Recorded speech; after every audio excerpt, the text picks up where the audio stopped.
அப்போ இங்கே இருக்கவன் வந்து சம்மந்தமே இல்லையா, கிறிஸ்தவத்துக்கும் கிறிஸ்துவுக்கும் சம்மந்தமே இல்லை, இதுக்கும் அதுக்கும் சம்மந்தமே கிடையாது.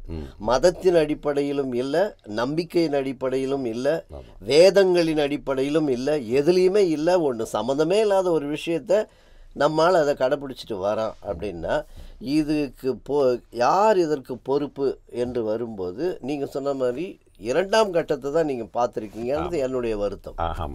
நீங்கள் மேல் கட்டத்தை மோகன் கிட்ட ஏன் பேசல, திரும்ப திரும்ப அவரே போறீங்க. மோகன் லாசரஸ் ஒருத்தர் தான் இருக்காரு. ஆமாம், பால் தினகரன் இருக்காங்களே. பால் தினகரன் பிரதர் வந்து என்னை பற்றி என்ன சொல்லியிருக்கிறாரு அப்படின்னா, அவருடைய மீட்டிங்ஸில் என்ன பேசியிருக்காருனாக்கா, அகத்தியன் நடத்தக்கூடிய கூட்டங்களுக்கெல்லாம் போகாதீங்க அப்படின்னு ரொம்ப ஓப்பனாகவே பேசியிருக்கிறாரு. ஆக்சுவலி அது அந்த அனுபவம் எனக்கும் உண்டு. என் படத்தை பார்க்கவே கூடாதுன்னு சொல்லி சண்டை போட்டவங்களாம் இருக்காங்க. ஆமாம், இல்லை அதில் என்னென்னா, இப்போ நீங்கள் வந்து பால் தினகரன்னா யார், ஒரு பெரிய ஸ்டார் இல்லையா, ஒரு கிறிஸ்தவ வானத்தில் எல்லாருக்கும் பளிச்சென்று தெரியக்கூடிய ஒரு ஸ்டார், ஒரு நட்சத்திரம் தான் யாருன்னா பால் தினகரன். ஆனால் அந்த மனுஷன் என்ன சொல்கிறாருன்னா, அகத்தியன் நடத்தக்கூடிய கூட்டங்களுக்கெல்லாம் போகாதீங்க, ஏன்னா அவர் சாதி மரப்பை பற்றி பேசுகிறாரு அப்படின்ட்டு. நல்லதானே பேசுகிறாரு.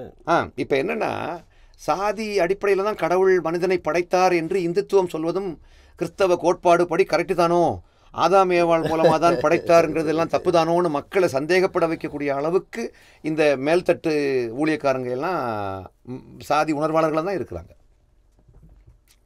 இல்லை, அதுக்கு தான் நம்ம வந்து நீங்கள் அடுத்த கட்டம் என்ன பண்ணலான்னு சொன்னீங்க இல்லையா, அடுத்த கட்டம் பண்ணலான்னாக்கா நம்ம வந்து இதற்கு தெளிவாக இந்த அமைப்பின் மூலமாக இப்போ யோசிச்சு பாருங்களேன். நான் வந்து நம்ம புலவர் தெய்வநாயகம் இருக்கார், இந்த வயசுலேயும் இன்றைக்கும் வந்து கடிதம் அனுப்பிக்கிட்டே இருப்பார். அது சிஎம்மாக இருக்கட்டும், அது வந்து இந்த மடமாக சங்கர மடமாக இருக்கட்டும், சங்கர மடத்தின் தலைவராக இருக்கட்டும், அந்த கடிதங்கள் போயிட்டே இருக்கும். வா சேலஞ்ச் பண்ணுற, இதுக்கு வா, இது பேசுன்னு.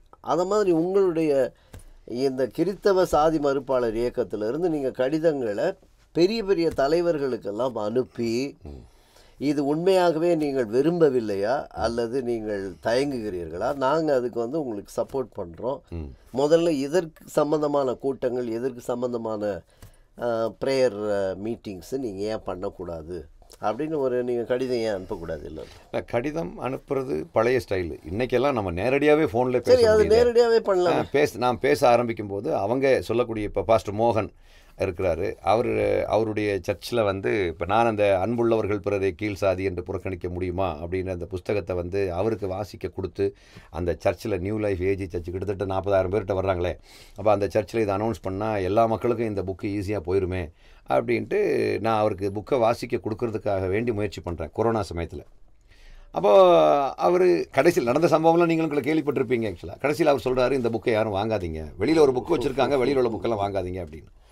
அப்போது என்னை கூப்பிட்டு ஒரு ஊடகக்காரங்க பேட்டி எடுக்கிறாங்க. அப்போ தான் மொத்த உலகத்துக்கும் இப்படி ஒரு சம்பவம் நடந்திருக்குதுங்கிறது தெரியுது. இப்போ வெளியில் உள்ள புக்கை வாங்காதீங்கன்னா எந்த புக்கை சொன்னாங்கிறது வேற ஒன்றும் இல்லை, அகத்தியன் கொடுத்துட்டு இருக்கக்கூடிய இந்த அன்புள்ளவர்கள் பிறரை கீழ் சாதி என்று புறக்கணிக்க முடியுமா என்ற புத்தகத்தை தான் வாங்காதீங்கன்னு அவர் சொல்கிறாரு அப்படின்றது. அப்படி நான் பேட்டியெல்லாம் கொடுத்ததுக்கு பிறகு அடுத்தது அவர் அடுத்த பிரசங்கத்தில் சொல்கிறாரு, அந்த கோவிட் சமயத்தில் வந்து அந்த சோஷியல் டிஸ்டன்சிங்காக தான் கிட்ட நிற்காதீங்கன்னு சொன்னேன் அப்படின்னு போட்டு எங்கள் ஐயா அழகாக உருட்டிட்டார். இப்போ என்னென்னா, அவருக்கு உள்ளேயும் அந்த நாடார் அப்படின்ற ஒரு உணர்வு இருக்குது. அதுக்கு இப்போ எங்கள் பாஸ்டர், எனக்கு கல்யாணம் பண்ணி வச்சது பாஸ்டர் டி மோகன், எங்கள் தங்கச்சி கல்யாணம் பண்ணி வச்சது பாஸ்டர் மோகன், எங்களுக்கு எல்லாருக்கும் ரோல் மாடல் மாதிரின்னு நான் நினச்சிக்கிட்டு இருந்தது அவர் தான். அவரை பார்த்து தான் வாழணும் அப்படின்னு நினச்சிக்கிட்டு இருந்தேன். பார்த்தா அவருக்குள்ளே இந்த நல்ல பாம்பு இருக்குது, உள்ளுக்கு அந்த சாதிங்கிற விஷம் உள்ளுக்கு இருக்குது ஆக்சுவலாக. அப்போல்லாம் பார்க்கும்போது தான் என்னென்னா, இந்த மக்கள் இவ்வளவு லட்சம் மக்கள் இவங்களெல்லாம் ஹீரோ மாதிரி நினச்சிட்டு இருக்காங்களே, எவ்வளவு தூரத்துக்கு இந்த கிறிஸ்தவ உலகம் வந்து கேடு கெட்டு போய் அசிங்கமாக கிடக்குதே அப்படிலாம் நான் நினைக்கிறது உண்டு. ஆனால் இந்த தலைவர்களை எல்லாம் எனக்கு தெரிஞ்சு மாற்ற முடியும் மாதிரி ஒன்று எனக்கு தெரியல. ஏன்னா இயேசுநாதரே தன்னுடைய கொள்கையை பரப்ப வந்த பொழுது அவர் வந்து ஆன்மீக தலைவர்கள்ட்ட போய் ஒன்றும் பேசல. அவர் நேராக ஸ்ட்ரீட்டில் பாவிகள்கிட்ட போய் மக்கள்கிட்ட போய் பேசினார். அதே மாதிரி நான் என்ன ஃபீல் பண்ணுறேன், பால் தினகரன் பதிலிட்ட போனால் என்னுடைய கருத்தை அவர் ஒத்துக்கொள்வார்னு எனக்கு பெரிய நம்பிக்கை வரமாட்டேங்குது. ஏன்னா அவங்க எல்லாம் அந்த நாடார் அப்படின்ற ஒரு உணர்விலே இருக்கிறாங்க. சரி, இதை தப்பு அப்படின்னு சுட்டி காட்டுகின்ற வலிமை உடையவர்கள் கூட சுட்டி காட்ட மாட்டார்கள்.